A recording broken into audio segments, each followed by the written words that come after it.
आप जानते हैं ये मेरे हाथ में क्या है?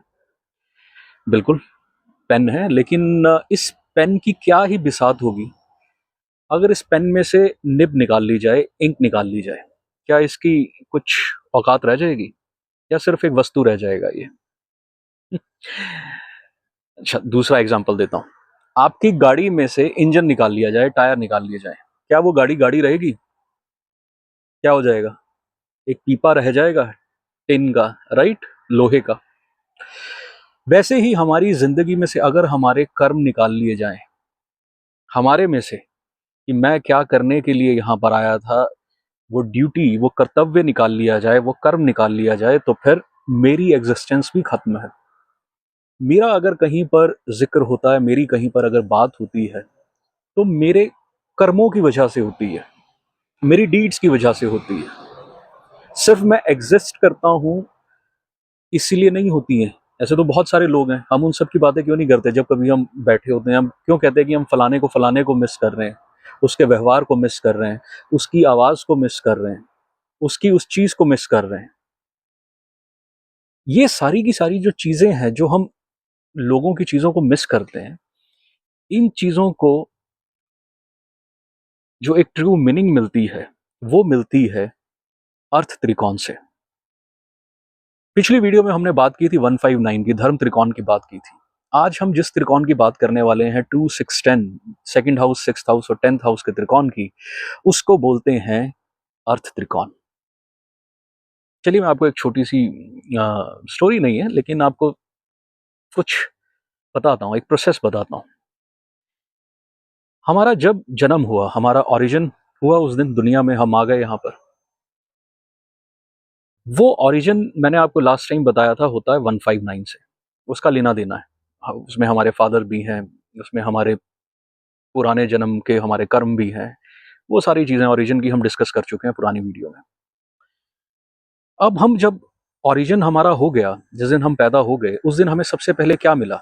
हमें मिली हमारी फैमिली, हमें मिले हमारे माँ बाप, हमें हमें मिले हमारे रिश्तेदार, हमारे सिबलिंग्स, दादा दादी, हमें मिली हमारी सोसाइटी, हमें मिला हमारा धर्म, हमें हमारा घर मिला।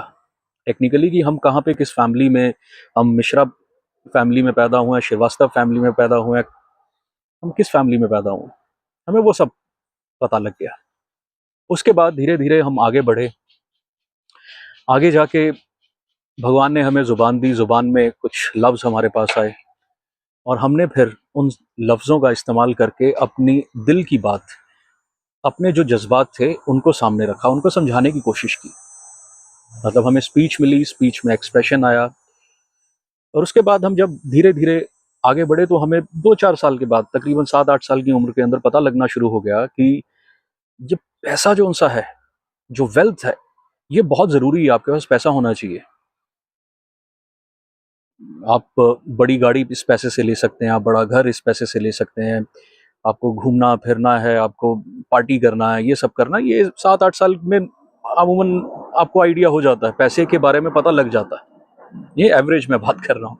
आजकल के बच्चे तो शायद 2-4 साल की उम्र में भी पता लगा लेते होंगे। उसके बाद जब आप आगे बढ़ते हैं, आप अपने कॉलेज में जाते हैं, आप अपने स्कूल में आगे आपकी हायर स्टडीज़ होती हैं, तो आपको कॉम्पिटिशन मिलता है वहाँ पर। आपको पता लगता है कि ज़्यादा अच्छे नंबर आएँगे तो मैं ज़्यादा आगे बढ़ूँगा, और फिर कई बार आपको वो जो कॉम्पिटिशन है, उसके अंदर अपना दुश्मन नज़र आना शुरू हो जाता है। आप कहते हो, भाई ये कॉम्पिटिटर है, इसको तो मैंने हराना है और इससे आगे निकलना है, तो मैं फर्स्ट आऊँगा, तो मैं आगे अपने स्कूल में, अपने कॉलेज में, और फिर आगे अपनी जॉब में भी, होता ही है हर जगह, तो फिर मुझे वो चीज़ मिलेगी।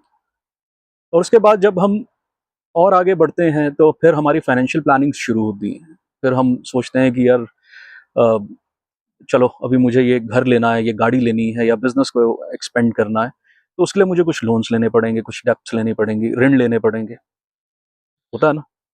और फिर जब ये सब कुछ चीज़ें हमारे पास आती हैं, तो भई हमारा शरीर है, वो भी तो सर्विस, उसकी भी सर्विसिंग होनी होती है। कुछ ना कुछ प्रॉब्लम्स आनी एक उम्र के साथ हमें 40s में, 50s में आनी शुरू हो जाती हैं। तो ये जो मैं प्रोसेस आपको बता रहा हूँ, ये इसी त्रिकोण के बारे में मैं आपको बता रहा हूँ। और फिर इसी से अगर आप आगे बढ़ेंगे, जो अभी तक हम ये सारी बातें कर रहे थे, आप पैदा हुए, स्पीच आई, आपको कंपटीशन मिला, आपने सर्विस की, आपको ये सारा कुछ हुआ आपकी लाइफ के अंदर। उसके बाद आपको एंड में जब आप पहुंचे तो आप बैठकर आराम से शांति से क्या सोच रहे हैं कि यार मैंने क्या कर्म किए थे, क्या मैंने वो ड्यूटीज निभाई अपनी फैमिली के लिए, अपने लिए, अपने बच्चों के लिए, अपने पेरेंट्स के लिए, सोसाइटी के लिए। वो थॉट आपके माइंड के अंदर आता है, बिल्कुल आता है। कुछ लोगों को पहले आता है, कुछ लोगों को बाद में आता है। और ये जो मीनिंग वाली बात है, जब आप मीनिंग की तलाश करते हैं तो वो जो तलाश आपकी गुजरती है वो आपकी 2 6 10 से होकर गुजरती है।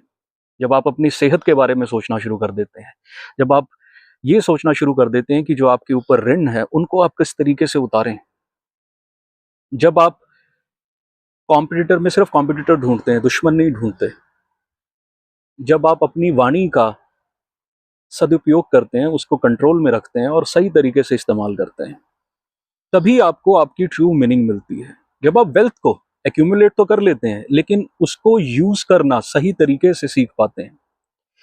इसलिए मैं कहता हूं कि जितना इंपॉर्टेंट आपकी लाइफ के अंदर 159 का आपके ओरिजिन का ट्राइन है, उतना ही इंपॉर्टेंट आपकी लाइफ में 2610 आपके पर्पस का, आपके कर्तव्य का ट्राइन भी है। आप देखिए इस ट्राइन के अंदर कौन से प्लैनेट्स बैठे हैं, लेकिन एक प्लैनेट जो बहुत ज़रूरी है इस ट्राइन में और मुझे लगता है कि इस पूरे ट्राइन को रूल करता है, वो है सैटर्न, शनिदेव। बिल्कुल, शनिदेव इस पूरे ट्राइन के मुझे लगता है कि किंग वही हैं। ऑल्दो इस ट्राइन के अंदर कुछ लोग ये भी बोलेंगे कि वीनस का और मरकरी का भी बिल्कुल लेना देना है, 100% है, मैं मना नहीं कर रहा, क्योंकि जब हम वेल्थ की बात करते हैं तो हम बिल्कुल वीनस की बात करेंगे, जब हम स्पीच की, कम्युनिकेशन की बात करते हैं तो उसमें हम मरकरी की बात करेंगे। लेकिन क्योंकि मैंने आपको शुरू में ही बोला था कि जो कर्म है हमारा, जो कर्तव्य है हमारा, उसको जो रिप्रेजेंट करता है वो एक ही प्लैनेट है और वो है शनिदेव। और जैसा कि मैंने अपनी पुरानी वीडियो में भी आपको बताया ही था कि शनिदेव को ठीक करना है तो सिर्फ एक ही काम कीजिए साहब, जो आपको सर्व करते हैं आप उनको कभी कभी अच्छे अच्छे परांठे सर्व कर दीजिए। किसी एक शनिवार को, किसी एक इतवार को, जिस दिन वो आपके घर पर आएँ और आपकी छुट्टी हो, तो उन्हें अपने बगल में बिठा के अपने डाइनिंग टेबल पे देसी घी लगा के अच्छे से चाय के साथ परांठे खिलाइए। उनको टाइम पर उनकी पगार दीजिए, उनके साथ तमीज़ से बात कीजिए, वो भी इंसान ही है। और ख़ास तौर पर वो लोग जो आर्थिक तौर पर भी आपसे जो नीचे हैं, आप जितने शायद समर्थ नहीं हैं, उन लोगों के साथ भी आप हमेशा रिस्पेक्टफुल रहिए, न्याय कीजिए हमेशा, क्योंकि न्याय के देवता हैं। और जहाँ पे आपको आवाज़ उठानी चाहिए वहाँ आवाज़ ज़रूर उठाएं, क्योंकि कई बार आवाज़ नहीं उठाना भी अन्याय होता है। चलिए खैर, अभी ज़्यादा थोड़ा फिलोसफिकल चला गया। फिलहाल आज हमने बात कर ली फाइनली 3 दिन बाद। अच्छा, मैं दिन क्यों बता रहा हूँ, कोई बात नहीं। अब हम बड़ी जल्दी 2 त्रिकोण हमारे रह गए हैं, मोक्ष त्रिकोण और काम त्रिकोण, उनको भी करेंगे।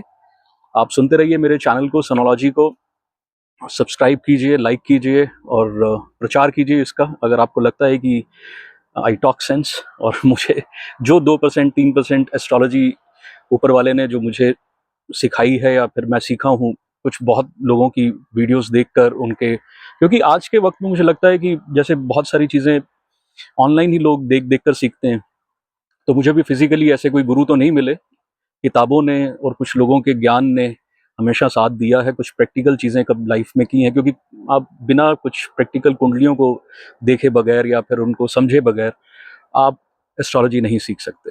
और हाँ, एक बात और कि इस संडे को मैं फिर से आप लोगों के बीच में आ रहा हूँ लेकर अपना 2 घंटे का फ्री सेशन। जो लोग कंसल्ट करना चाहते हैं वो मुझे इंस्टाग्राम पे, फेसबुक पे, व्हाट्सएप के ऊपर मैसेज करें, मैं अभी कुछ देर में पोस्ट डाल दूंगा और आप बिल्कुल फ्री कंसल्टेशन का 15 मिनट का अपना स्लॉट बुक कर सकते हैं। ख्याल रखिए अपना, बाय, टेक केयर।